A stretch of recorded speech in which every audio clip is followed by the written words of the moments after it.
സല്ലല്ലാഹു അലാ മുഹമ്മദ് സല്ലല്ലാഹു അലൈഹി വസല്ലം. തീരുമാനിച്ചതും ചിന്തിച്ചതും നേരെ വിപരീതമാണ്. രണ്ടാമത്തെ സ്വബറ് വസ്സബറു അലാ അദാഇൽ ഫറാഇൽ. ഇബ്നു ഉമർ തങ്ങൾ ചോദിച്ചപ്പോ തങ്ങൾ വിശദീകരിച്ചു കൊടുക്കാണ് ഫർളുകൾ നിർവഹിക്കാനുള്ള സ്വബറ്. അത് വല്ലാത്തൊരു സ്വബറാണ്. പനി വന്നപ്പോഴും തലവേദന വന്നപ്പോഴും ശുഗലുകൾ വന്നപ്പോഴും ഒന്നും ഫർള് നഷ്ടപ്പെട്ടിട്ടില്ല. തിരക്ക് പിടിച്ച ജീവിതമായിരുന്നു. കച്ചവടവും മറ്റുമൊക്കെ ആയിട്ട് അപ്പോഴും ഫർള് നഷ്ടപ്പെട്ടിട്ടില്ല. കല്യാണത്തിന് പോയിട്ടും സൽക്കാരത്തിന് പോയിട്ടും ഏത് യാത്ര പോയിട്ടും ഉമ്മമാരെ ഫർള് നഷ്ടപ്പെടാത്ത നിർവഹിക്കാനുള്ളൊരു സ്വബറ്, അത് വല്ലാത്തൊരു സ്വബറാണ്. എന്റെ ജീവിതത്തിൽ അങ്ങനെ ഒരു ഫർളും നഷ്ടപ്പെടുത്താൻ എനിക്ക് കഴിയില്ല എന്ന് ചിന്തിച്ചുകൊണ്ട് ഫർള് നിർവഹിക്കാനുള്ള ക്ഷമ. ചെറിയ ഒരു സാഹസികമായ അവസ്ഥ നേരിട്ടു. നിന്ന് നിസ്കരിക്കാൻ കഴിയാത്തൊരു വിഷമം വരുന്നു. അപ്പോഴാണ് ഇരുന്നിട്ടെങ്കിലും എനിക്ക് ഫർള് നിസ്കരിക്കണം. ഇരുന്നിട്ടും കഴിയാതെ വന്നപ്പോൾ പ്രശ്നമാക്കണ്ട, കിടന്നിട്ട് എനിക്ക് ഫർള് നിസ്കരിക്കണം. അങ്ങനെ ചിന്തിക്കുന്ന ഒരു ചിന്തയില്ലേ, സുബ്ഹാനല്ലാഹ്, അത് സ്വബറിന്റെ ചിന്തയാണ്. പടച്ച റബ്ബിനോട് അയാൾ പറയും, പടച്ച റബ്ബേ, ഇങ്ങനെ എന്നെ കൊണ്ട് കഴിയുന്നുള്ളൂ, ഇങ്ങനെ നിർവഹിക്കുന്നുണ്ടല്ലോ, നീ അത് സ്വീകരിക്കണമല്ലോ. അള്ളാഹുവിനോട് പറയുന്നു, ഫർള് നിർവഹിക്കുമ്പോ ഒരു പ്രയാസവും ഇല്ലാത്ത രൂപത്തില് ആ അല്ലാഹു തആല നൽകിയ ആ ആരോഗ്യത്തിനും അത് നിർവഹിക്കാനുള്ള ക്ഷമ. ഇത് അസുഖം മാറട്ടെ എന്നിട്ട് നിർവഹിക്കാം. അസുഖം മാറിയിട്ട് കൂട്ടി നോക്കുമ്പോ 6 മാസത്തെ നിസ്കാരമുണ്ട്. 6 മാസത്തിലെ ഓരോ ദിവസത്തെയും 5 വെച്ച് ഗുണിച്ചു നോക്കുമ്പോ കുറച്ചൊന്നല്ല ഉള്ളത്, ധാരാളമുണ്ട്. അപ്പൊ സുബ്ഹാനല്ലാഹ്, പിന്നെ മനസ്സിലേക്ക് അങ്ങനെ തോന്നുന്നു, പിന്നെ ആരോഗ്യം പൂർണ്ണാർത്ഥത്തിൽ അല്ലാഹു തആല തിരിച്ചു നൽകിയപ്പോ എല്ലാ നിസ്കാരങ്ങളൊക്കെ അതൊക്കെ അവിടെ ഉണ്ട്, അതൊക്കെ ഒന്നും പോയി വിട്ടിയില്ല നിർവഹിക്കാൻ ഉണ്ടാ. ബാക്കി എല്ലാത്തിനും വിട്ടി, ഇതിന് മാത്രം വിട്ടില്ല.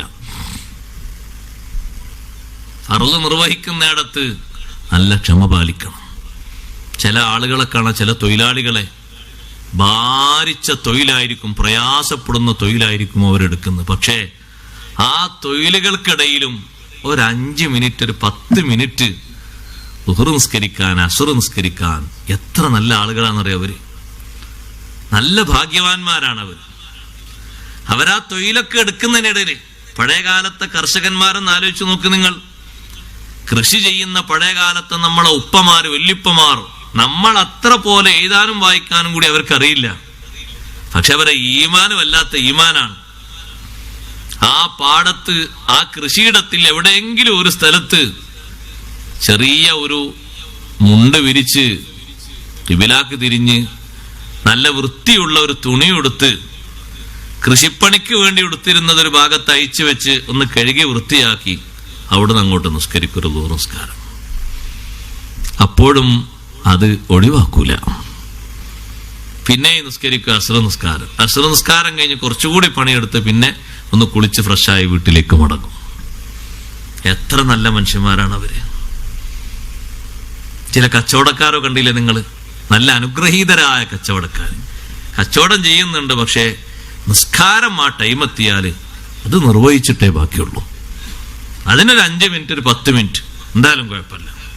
ഖുർആൻ പുകഴ്ത്തി പറഞ്ഞ നല്ല ആൾക്കാരാണ് അവര്. റിജാലുല്ലാ തുൽഹീഹിം തിജാറത്തുൻ വലാ ബൈഉൻ അൻ ദിക്രില്ലാഹി വഇഖാമിസ് സ്വലാത്തി വഇതാഇസ് സക്കാ. എന്തിനാ നിസ്കാരക്ക് അങ്ങനെ ചിട്ടയോടെ നിർവഹിക്കുന്ന? എന്താ കാരണം? അതും ഒരു ഖൗഫാണ്. യഖാഫൂന യൗമൻ തതഖല്ലബു ഫീഹിൽ ഖുലൂബു വൽ അബ്സാർ.